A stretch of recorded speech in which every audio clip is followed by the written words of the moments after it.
and goodness.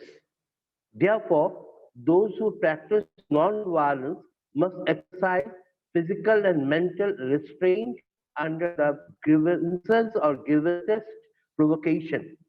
It means non-violence way you have to be adopted to non-violence.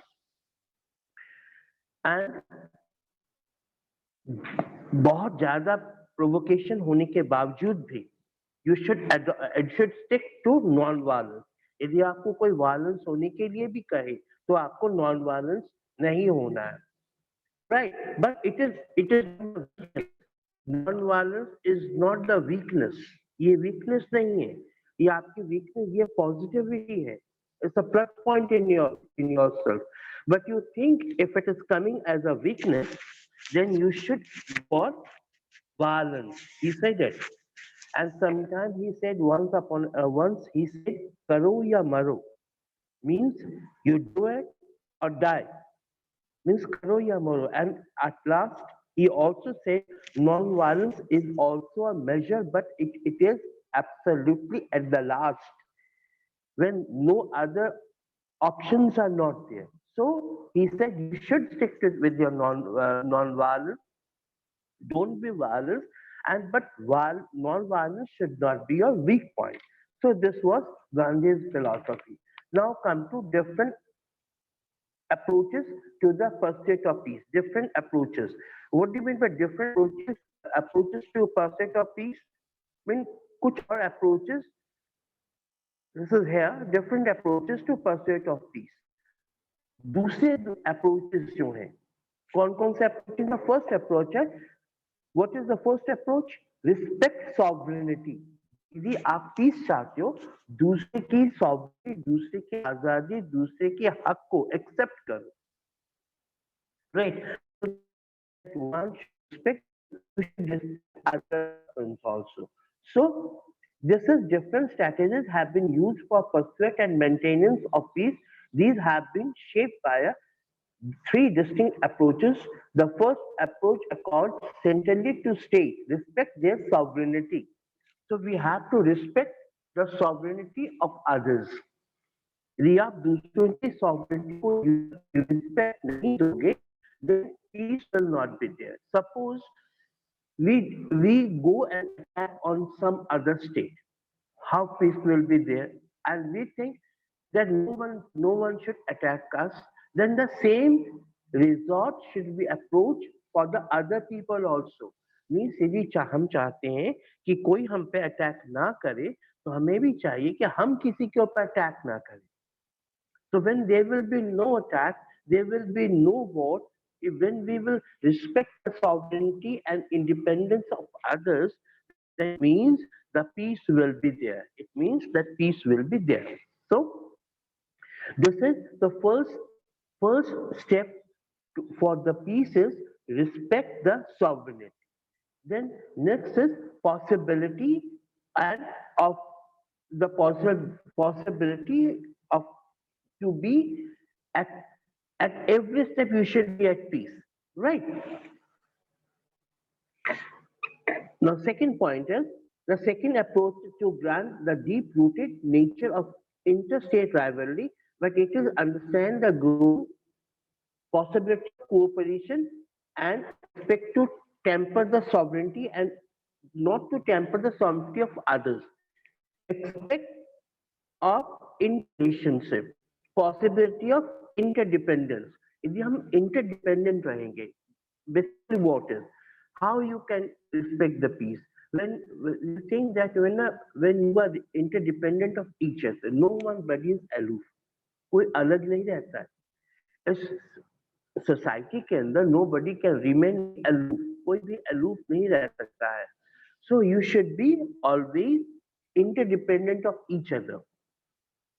Interdependence of each other, and when we are interdependent, then the cooperation will be there. When the cooperation will be there, development will be there, and when the development will be there, there will be peace.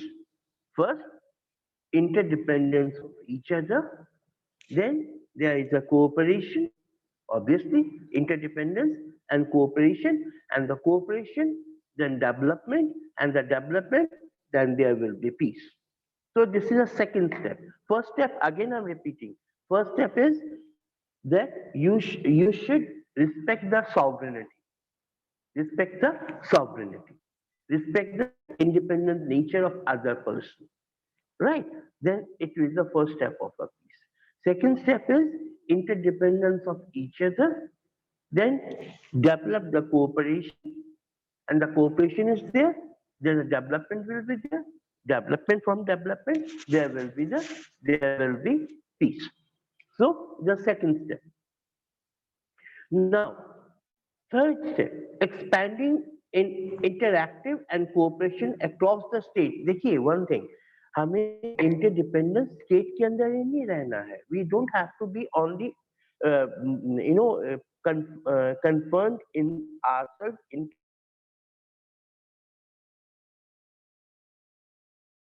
our state. No, हमें अपने ही देश में नहीं, but the other people. We have to approach to the other people with the same principles.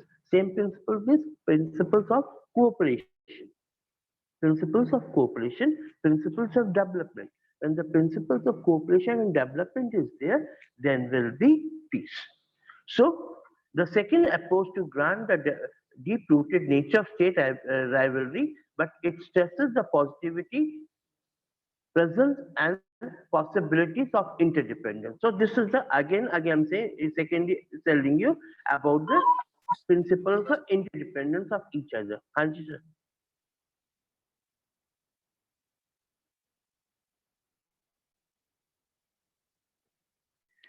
Now, unlike the first two approaches that consider the state of system to be passing phase of human history, it envisages the emergence of supranational order and sets the hosting of a global community as a surest guarantee of peace.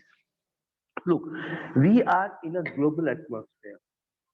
Everyone, when we will think that we are interdependent, we are related to one stream that we should be live in a brotherhood. हमें भाईचारे के साथ रहना है. Right, and this is the surest guarantee of peace.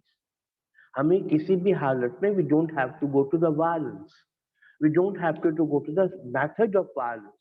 We have to expand interaction and coalition. We have to expand interaction and a coalition across the state boundaries. Across the state boundaries. हमें अपने देश में ही नहीं, दूसरे देशों के साथ भी we have to live in peace.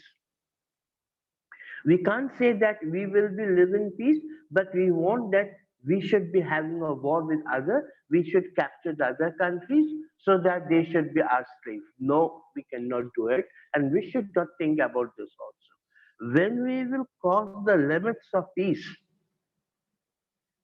when we will think about the non-violence, it means we are neglecting the peace. So our third approach is interstate cooperation and coalition. Coalition मतलब दूसरे लोगों के साथ भी allied होके रहना, मिलजुल के रहना.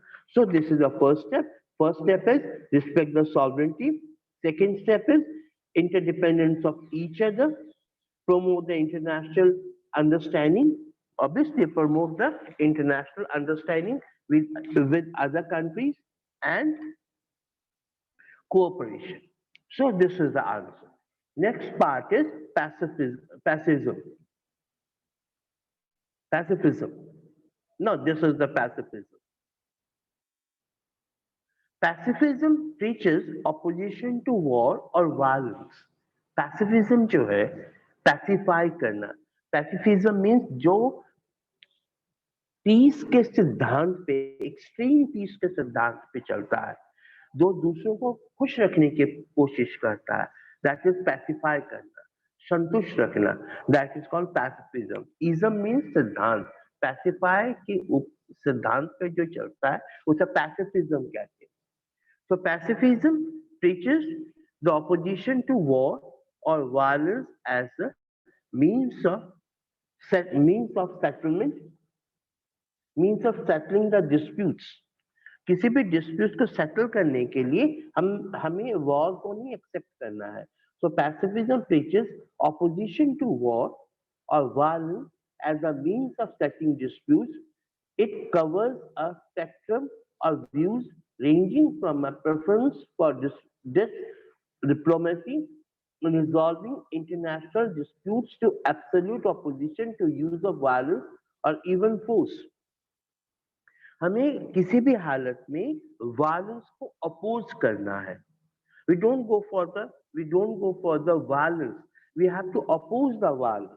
Pacifism may be based on principle or pragmatism.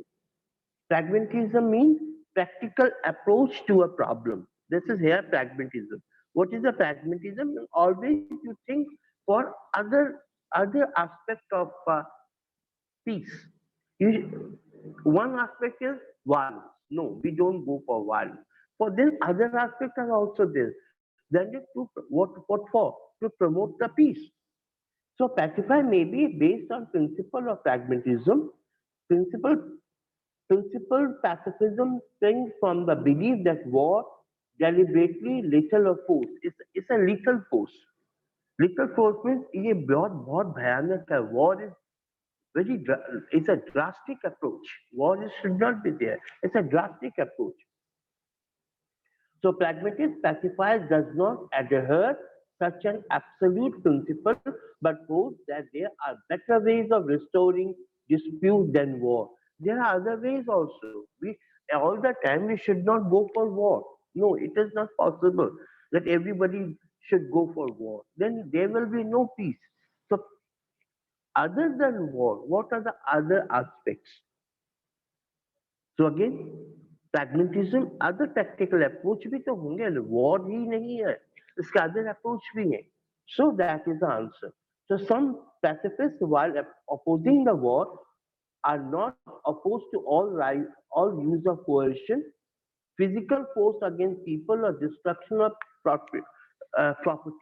Physical force को avoid करना है. Physical force को avoid करना, then we can go for the war. So this is the pacifism. It could be a question. It could be a question for your final examination. I said final examination. That what do you mean by pacifism? Pacifism क्या है? And write a short note on pacifism. So next is the United Nations. Yeah. The United Nations may be said to embody element of all the three approaches. The Security Council, which gives permanent membership and veto power, the right to shoot down a proposal even if supported by other members to fight dominant state, reflects the prevalent international hierarchy. The Economic and Social Council promotes interstate cooperation. So the even UNO says that we should go for the peace. How can we go for the peace? If we develop the economic and social cooperation with each other. Economic and social cooperation with each other. When the social cooperation will be there, when the cooperation of the society will be there, we can go for the peace. So the Commission on Human Rights seeks to shape and apply transitional norms. Transitional norms. So these are the transitional norms for the peace. Development, cooperation, social interaction, so promote the international cooperation. These are all aspects for the peace. So contemporary challenges, while the UNO has several noteworthy achievements achievement to its credit, it has not succeeded in preventing and eliminating threats to the peace. Instead, dominant states have asserted their sovereignty and sought to shape regional power structures and the international system itself in keeping with their own perception and priorities. So UNO is trying its best to maintain the peace, but it is not very much successful. कभी ये successful रहा है, कभी ये successful नहीं रहा है. But let me tell you one thing, UN is always UNO, United Nations Organization, संयुक्त राष्ट्र संघ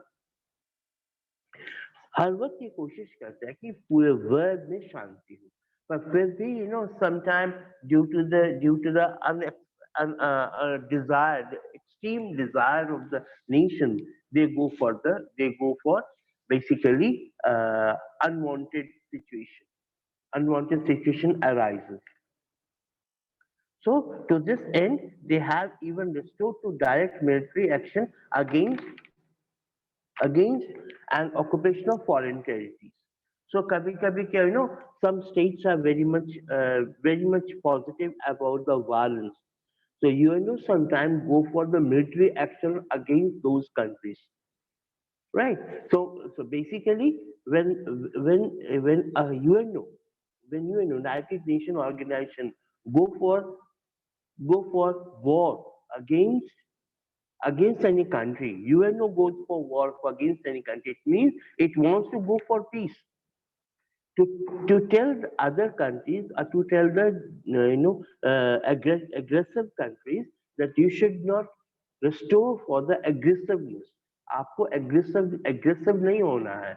So other countries are there to help you out, but don't go aggressive. इसके बावजूद भी वो लड़ाई करता है कोई country किसी दूसरे country के साथ, then UNO is also restoring the war against that particular country. For example, Iraq ने ईरान के ऊपर हमला, Iran Iraq war, so UNO was against Iran. So many coalition forces, they attacked on Iraq to tell the Iraqi people, Iraqi government, that you should not go for the war. To check the war, to stop the war, sometimes UNO goes for war against that particular country. So the rise of terrorism is partial response to self-serving and ham-handed conduct of aggressive states. Terrorism, what do you mean by terrorism? Terrorism means when the terror is there, right? When the terror is there. So this is the answer. We will go, tomorrow I will be end of the chapter. Tomorrow I will make end of the chapter, next and next part, right? Thank you, and then have a nice day.